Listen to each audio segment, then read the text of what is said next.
So I had an issue with my passport, and I was coming from the embassy, and so as I was coming back, I passed through the market so I could get a car back to school.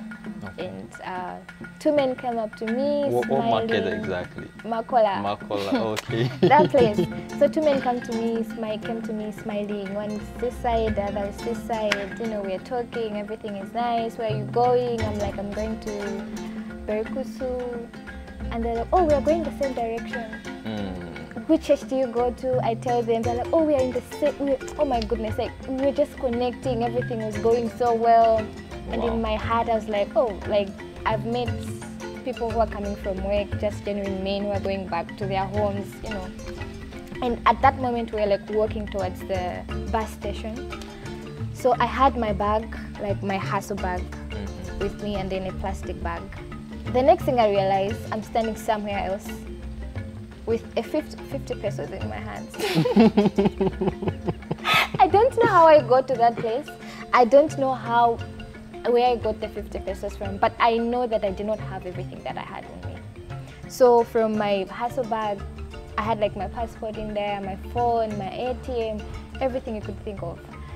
Everything was gone. But don't you need your passport to go back to your country? I do, and now I will not go back. Now I'm officially Ghanaian. You know how I actually found you? So I was scrolling through Instagram, and Instagram suggested your profile to me. Okay, and going through your profile, I realized that you are in Ashesi University.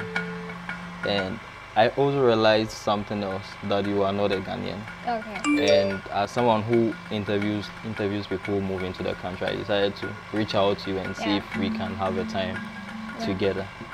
And to my surprise, you didn't say no. So thank you very much for having me. Thank you so much for reaching out. Can you introduce yourself a little bit?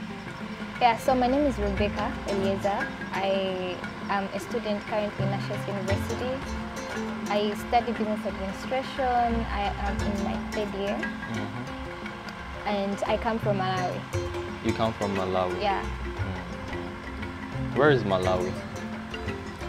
So Malawi is this beautiful but small country in the southern part of Africa. If you've ever heard of Zambia, Zimbabwe, Mozambique, Tanzania, Malawi is somewhere in between those countries. Oh, okay. Yeah. Okay. Yeah. Why did you choose Ghana? Out of all the universities in the world, why did you choose Ashesi? Yeah, I think the question should be, why did I choose Ashesi? Because Okay, you didn't choose Ghana, you chose Ashesi. Personally, I would say so. Okay. Because I never in my wildest dreams like ever thought that I would come to Ghana, first of all. So like I was just like any high school student. I was in my country, going to school, you know, dreaming about one day going to study abroad. But my abroad, we all know like my abroad was like the US, Canada. That's what I was thinking about in my head. And I finished my high school, started applying for opportunities to study abroad, and also applied for universities in my country. And luckily enough, I got in a university in my country, right? And around the same time, I also got an opportunity to come to Ashesi. And the deal was good. I was on scholarship, and I was being given a chance to go out of my country and go somewhere else. Obviously, I chose Ghana. Like I chose to go away. Okay. So yeah, I'd say that's why I chose to come to Ghana. Okay. Because of Ashesi. Okay. But other than the school, do you feel welcomed in the country? Definitely. I love Ghana. Like currently, it's been, I would say, 3 years. And now I'm supposed 3 years? Yeah. You've been in Ghana 3 years, yeah. But you are in your 2nd year, 3rd year? 3rd year. Okay. Not exactly 3 years, maybe 2 years and some months, but I love Ghana, I love the people, I love the food, I love the places, I love the noises when you go to the market. You know, like when you go to the market and people are pulling you away to come and buy their stuff. Like that's an experience that that does not happen in my country. Oh wow, I thought that happens in every African No, country. it's like Ghanaians are like when you go to the market, so maybe your hair is unkempt and stuff like that. Some lady will just come, hold your hand, and then you'll be like, okay, maybe this lady likes me or something. The next thing you realize, they're asking you to sit down so they can do your hair and you have to pay for it. So at first I found those experiences very funny, sometimes annoying, but now I feel like there are things that I love, and if at some point I'll be looking back to Ghana, I think I would have had amazing experiences. Have you considered ever moving back to Ghana when you are done with school? Yeah, I would love to stay actually. If I finished my education and I'm in a good place, I have a good job, or maybe I have a business that I'm running, I would have no problem at all staying in Ghana. Because at this point I feel like I'm addicted to the food. Like, oh really? The food, oh my god. Kokonte, oh my god. Wow, that's new. That's very new to me. Yeah, kokonte is everything. I've never heard a single lady says she loves kokonte. I do, and I don't know why people feel like it's, but I do love kokonte. Maybe because it's similar to a certain food, a certain meal in my country. The soup, the groundnut soup is everything. Yeah, I really do love the food, the experiences, the people. I've definitely had like my own bad experiences, to be honest. There are times that, you know, you go, also because of what I do, I go to the market so many times. Sometimes you meet bad guys, they'll steal from you, some will come and tell you certain things, like there's fraud going on. But overall, I've also met really nice people. I've met random people in the bus or trotro, that someone will just pay for your transportation, you know, or just meet someone who's like, you know, do you like food, do you want to, I feel like generally it's a good place to be. There's so much love, like you're just surrounded by so much genuine people. Outside of Ashesi and inside Ashesi, I feel like I've really had an amazing experience so far. You made mention that people steal and all that. Have you ever had such a bad experience in Ghana before? Yeah, I did actually, not so long ago. I think like 3 weeks ago. So I had an issue with my passport and I was coming from the embassy. And so as I was coming back, I passed through the market so I could get a car back to school. Okay. And 2 men came up to me, smiling. What market exactly? Makola. Makola, okay. That place. So 2 men came to me smiling. One's this side, the other is this side. You know, we're talking, everything is nice. Where are you going? I'm like, I'm going to Berikusu. And they're like, oh, we are going the same direction. Which church do you go to? I tell them. They're like, oh, we are in the same, oh my goodness, like we were just connecting. Everything was going so well. Wow. And in my heart, I was like, oh, like I've met people who are coming from work, just genuine men who are going back to their homes, you know. And at that moment, we were like walking towards the bus station. So I had my bag, like my hustle bag with me, and then a plastic bag. So the next thing I realized, I'm standing somewhere else with a 50 pesos in my hands. I don't know how I got to that place. I don't know where I got the 50 pesos from, but I know that I did not have everything that I had on me. So from my hustle bag, I had like my passport in there, my phone, my ATM, everything you could think of. Everything was gone. And I was just left. And that was in the evening. That was around like 5, 6. And I was stranded. My goodness, like you were somewhere else in a different country. You don't even know what is happening. And at that moment, I didn't, like, my senses were, I was not like really in my element. So one man comes up to me and says, yo, like you've been standing here for 20 minutes. What is going on? That's when my senses started to come back. I'm like, where are my things? It's like, you didn't come with anything here. Yeah. And then I go to the police, I explain everything. And apparently the case is still ongoing, but yeah, that's when it hit me that, okay, people can really steal from other people. It was crazy. You know, Megania, I've never experienced such a thing before. Yo. I've heard stories, but I've never experienced it's like that. you don't talk to random people in the markets. don't trust anyone. That's definitely a lesson that I've got from, yeah, just like being, being friendly is nice, and also those things like just come. You cannot prepare. You can never prepare for an incident like that. But yeah, it happened, and I've definitely learned my lesson by now. So they led your attention away from what was actually happening while one person was doing the robbery. I really don't know how it happened, because I think if somebody was, if they were not actually if I was not paying attention, I'd actually at least feel that my bag is being pulled away from me, because I had my hustle bag on. But I never did. And after that, I found myself in a different destination, in a different place. Wow, that's mind games. Mind games. I don't believe in juju, so I won't say it was juju, but then I'm very sure. I really don't know. They knocked you out consciously, probably. Yeah, and to some extent, I'm just like thankful that by the end of the day, the things were taken, but I was safe. That's what kept me like, okay, it's fine. You know, like someone can take your phone and your passport and everything, but if you are left safe and fine, I think that's one big thing. And also the fact that I met some really good people, because like I was stranded, I had nothing on me. I had 50 pesos. So I met people in the police that paid for my fare back to school. You know, from Makola to Ashesi is pretty much some money. So just as I said, you meet certain people that are really not good, of course, but generally speaking, a lot of people are so kind, and they're always willing to help wherever possible.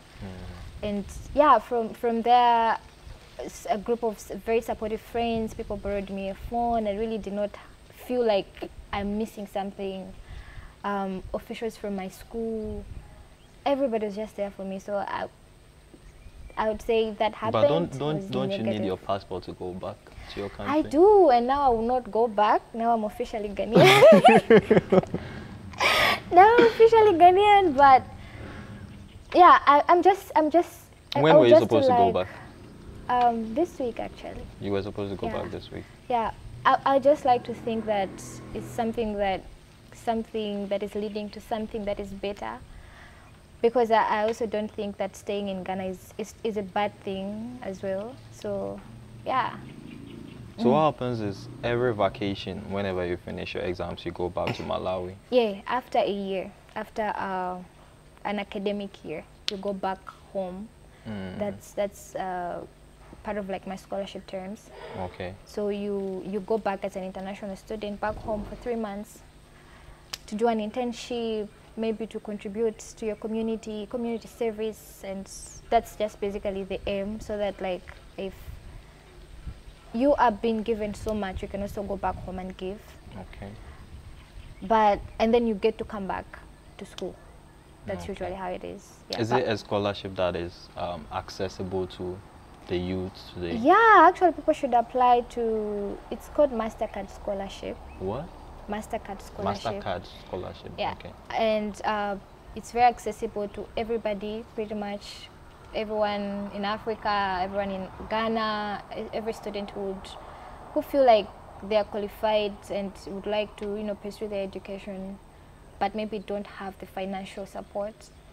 So you can go to Ashesi, the Ashesi website, and right now the applications are open. People can go and apply for the school and also apply for the scholarship as well. There are also other scholarships. Okay. So many of them, but I think the first step is going to the website and learning about everything and finding out, getting the contacts of people and asking the questions. Okay. Yeah. Let's talk about how you felt when you first landed at the airport, at the Ghanaian airport, because as someone who travels myself, I found myself very frustrated. And like everything was new when I first landed at the Nigerian airport, because everything was fast and moved at the fast pace. Sure. As a Ghanaian, I was a little bit relaxed and slow because that is my way of life. Yeah. But over there it was different. Did you feel that way when you landed? Did you blend in so quickly, or? Yeah. So what you people call, so you are saying Ghana is slow. In my opinion, it's fast. Oh, really? It's much slower back in my country. Oh. So in Malawi, it's like I didn't think it was slow then, Like, but coming here, like everybody's moving, there's so much noise, like there's so many things going on at the same time. Everybody's doing something, and yeah, when I landed at the airport, I would not say there's so much chaos, but I remember feeling very scared. I remember thinking, what's going to happen to me? You know, like I've left everything else, everything, my life, my parents, relatives, everything, and new friends, and I'm coming to a whole different new environment. Of course, it's in Africa, it's not somewhere else, but I think that's also what gave me so much confidence. I was like, okay, I'm going somewhere, but at least it's in Africa. But also like the fact that you're in a different place, you know you are going to meet different people, you're going to have to start making new friends, have to start adapting to new foods. I was pretty much very scared of what was ahead of me. We're coming from like the COVID period. There was so much uncertainty. Now that feeling went away. Now I go to the market and I feel like I own this space. I can move properly. You know, like I can talk to people, I can ask, I can bargain. People are too polite. They're so polite here, which was very different from where I come from. And to some extent, I would feel like why are people saying so much, please? Like it's like you're being too polite. Like it's too much stuff like that. So to express myself or to just talk to someone, I would sometimes just be like, okay, let me not. I might say something that is not supposed to say. Some cultural, something that is just general, like you cannot use your left hand. I didn't know all that at first, and I pissed a lot of people in the market. Like I would go to somebody's business with my left hand, touch, and go. And people would be looking at me like, come on. And I didn't know until someone told me that, no, this is wrong. You know?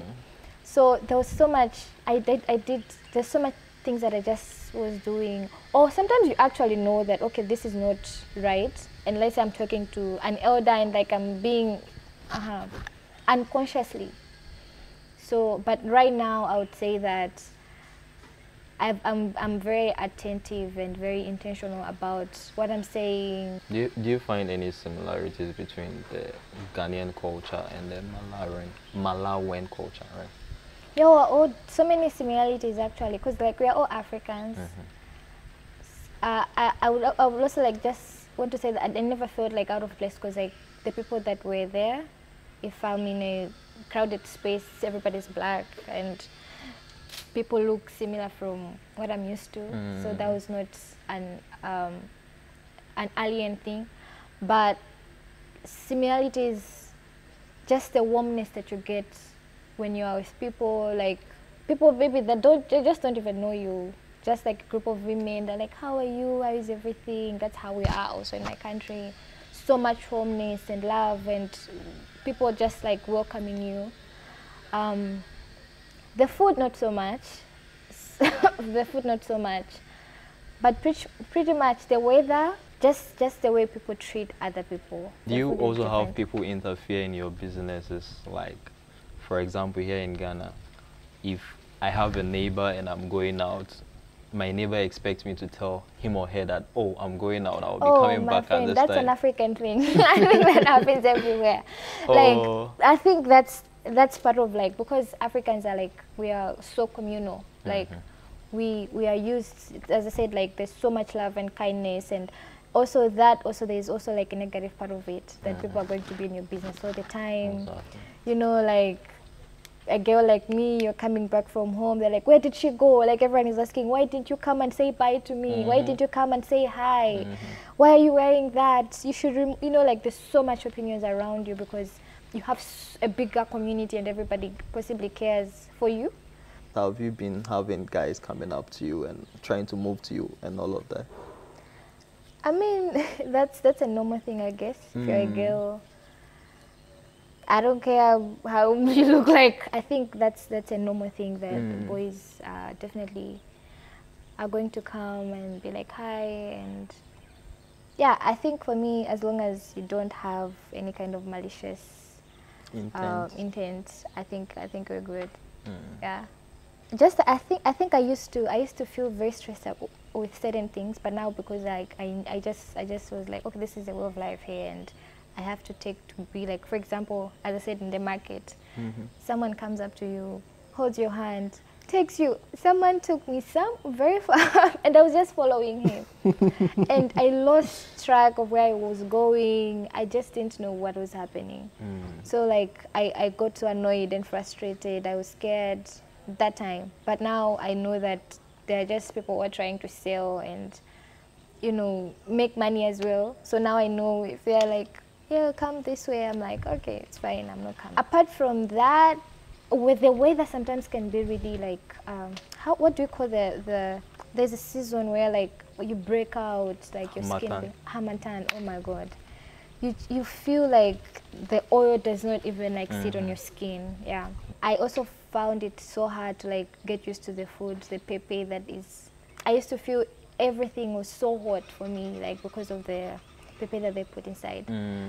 But now I'm used, like if I eat something that has no pepe, actually I'm feeling like, what is going on? Have you ever seen some business opportunities that you think the average Ghanaian is not seeing? A lot, so many, but also let's just say, from where I'm coming from, I feel like there's so many businesses that we don't have in my country that people have here in Ghana, a lot. But at the same time, I also see certain opportunities that Kenyans maybe have not managed to tap in. I'm not going to speak for an average Ghanaian, but maybe I'm going to speak for the youth, someone who is at my level. Like someone who is in a university or is young and they're thinking of becoming an entrepreneur at some point. I feel like Ghana is like very rich in terms of food. I don't really see the farms all over the place, but I see a lot of food around in the market, everywhere, like there's food. So I feel like that is something that people can leverage on. Not only like thinking about it on a small scale where like, okay, I'm going to start a restaurant that cooks wache, but also thinking of it in a way that, okay, I'm going to, you know, maybe have a cocoa company that makes chocolates, or, you know, I'm going to start a coffee brand so I can sell and export. And now, right now, if you actually look at the world, like the skincare industry is becoming big and people are becoming more conscious of how they look, and they're into a lot of like natural, organic products. And that is very, like, comparing to where I come from, it's a lot. I'm not saying we don't have like natural skincare products in Malawi, but a lot more. There's a lot more here in Ghana, and that is something that people can leverage on and say, okay, you know, I'm going to start exporting shea butter. I'm going to start exporting coconut oil. Thinking of it in those lines where you're thinking about it at a much more larger scale, like I'm going to start this business and it's going to be at a global level. Yeah, and I have a business in that space as well. Maybe that's why I'm talking about it. What kind of business is it? So my business is called Africana Store. Africana Store? Yes. Okay. It's a platform that is supposed to allow African entrepreneurs to be able to sell their products at a global stage. Wow. African entrepreneurs, I'm talking about artisans, you know, those people that you find in art center, just, you know, they're talented, they can make the beads, they can make the clothes, they can make the bags. But because their customers are not where they are, you find that someone, like their family depends on that business, or maybe they have kids and everything else, but you find someone, maybe in a day they're not even selling a whole day, or you find a woman sitting in the sun for like a whole day. So this platform is supposed to help these local African entrepreneurs who are talented and have their goods already to be able to connect with customers all over the world. So yeah, I don't know, maybe share. You know, I've been thinking about this for a very, very long time. Yeah. I see a lot of like online stores where other people can sell digital products, not only digital products, even like tangible products, okay? And I've been questioning myself, when are we going to have such a thing here in Ghana, and then maybe across the continent? And then you just mentioned it. I feel that's a very huge innovation. Was it your idea? Yeah, so there's a backstory to it. at first I just initially started as a vendor in school here. So I would buy, I would go to the market, buy like fabrics, come to school and sell them to maybe some international students or Ghanaians, or sometimes have like events in school. So I sell like, you know, those shoes, everything African related. Yeah. My business is called Africana Store, by the way. So it's like African accessory, clothes and shoes. And then the more I went, the more I interacted with these people, the more I realized that these people, like, their life actually depends on this thing. And then also the more I interacted with a lot of people online that wanted the products, but I could not provide because my capital was small. I was like, why can't we have a platform that actually connects these people? Like someone who is in Sweden can be able to buy kente in Ghana easily online. Someone who is in Malawi, you know, maybe they won't share butter, they can get it easily. A platform that everything else, artistic, clothes, Afro fashion, everything at the same time, people would be able to afford stuff like that. And also in that way, you're giving these local people a platform, like an opportunity to sell, you know. And then also, I think it just also like collided with the fact that they were renovating the art center, and a lot of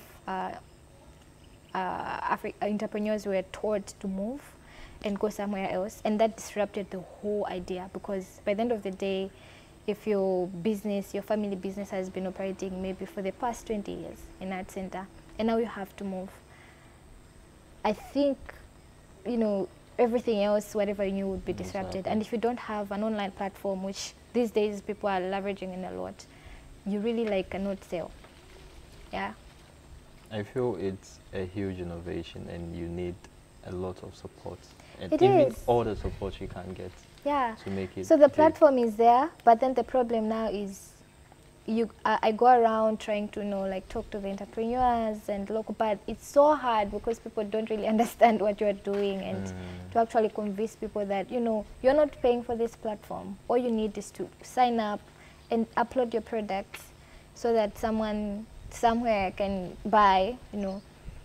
Maybe that's the biggest challenge, because like everything is there, I invested, and yeah, but then the challenge now is like trying to get people who are potentially willing to, who are thinking in that space, to be like, okay, another COVID-19 might hit, we don't know. How are you going to, what's the sustainability of your business? Yeah. So assuming someone is watching this video right now and the person wants to sign up, check it out and potentially upload their product over there, how would they go about it? So I don't know, maybe you share the link. So when I'll you go put to the the link website in the description, guys. So you can go down there in the description and check that out right now. So when you click the link on the website, you go, I think the first thing you see, there is an option for if you're, whether you are a seller or a buyer. So if you're a seller, you register basic information, your number, where you are from, where you're selling from, I think address as well. And then you have your own account and you can upload your own products and you put your own prices. And the price that you put there is what you get. Because, we're working with Paystack and everything is safe, and there's so much accountability and transparency. And yeah, that's basically what you have to do. And if you're a buyer, the same thing, you go there. If you have to pay, though, you need to also create an account so that we know, we can ensure that, you know, we can keep track of your information and know how to reach you out if we can. Okay. Yeah. So if there are two things you had about to change about Ghana, what would it be? I don't think I would like to change anything, but maybe just add. At the moment, as I was saying, there's like a revolution happening across the world. People are becoming more conscious of like their heritages and their origins, and people would like to come back home. So I felt like if Ghana is one of the like richest in terms of culture and maybe mineral resources and everything else, as one of those countries in Africa that we might rank high. I feel like if we could do much better, maybe in terms of like, you know, showcasing the culture and the places, there's already, I feel like people are doing it, YouTubers, people are putting it out there, but I think there's so much also about Ghana that people haven't seen a lot already, that could go out there and people would see and people would be like, okay, this is a place that we can actually invest in, you know, like we can come back home and stay here on vacation instead of going somewhere else. I think that's what I would want to add about Ghana. But I don't think there's anything I'd like to change about it. Okay. Yeah. If I should get you correctly, you would want to improve the tourism sector. Tourism sector, but also, you know, business-wise, like if we could also be thinking more exporting, you know, exporting, because as I said, I feel like... I feel Ghana is exporting, but they are not exporting right. They are exporting raw materials and then importing finished goods instead of processing our own raw materials and exporting those finished goods. Yeah. And so what we always have is less value for our raw materials because we are not processing them ourselves. Yeah. I think, as I said, like I would want to, because I'm not up there, but I would want to speak for my fellow maybe students or aspiring entrepreneurs. I think what we should be thinking of right now is like, because in the next 20, 70 years, food is still going to be in demand. You know, skincare products are still going to be in demand. If we're thinking around the lines, okay, like I'm 20, I'm 23, I'm 22, let me start thinking, let me pick one product, like maybe coffee or shea butter, create a really luxurious brand, you know, to showcase how the raw, natural, raw shea butter of Ghana and export that instead.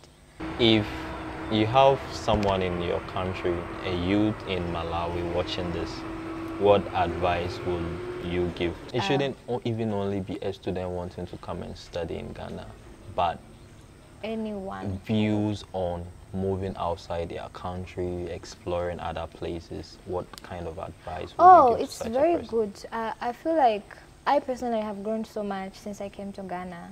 I've grown in terms of the way I think. I used to be a daddy's girl, like, yeah, but right now I think I've grown so much. I've become very independent. I have my own thoughts and what I believe, and I think that is very important for a lot of us, like, to just move away and go somewhere else and learn new experiences. And better yet, Ghana is, you get nice food, nice people, you get a good education system. I feel like Ghana is one of the countries in Africa that are really doing well in terms of education. And I'll talk about Ashesi because that's where I'm coming from. Ashesi is a really good school that is also building people, like building you as a leader, as someone who is ethical, which is something that we're missing so much in Africa. Like when people hear about Africa, people are thinking corruption. But Ashesi is trying to change that narrative and say, you can be ethical, you can write an exam without being invigilated, and everybody can, you know, write the exam and go out. You know, you can leave your phone somewhere or your computer and go and be somewhere for 5 hours and you still find.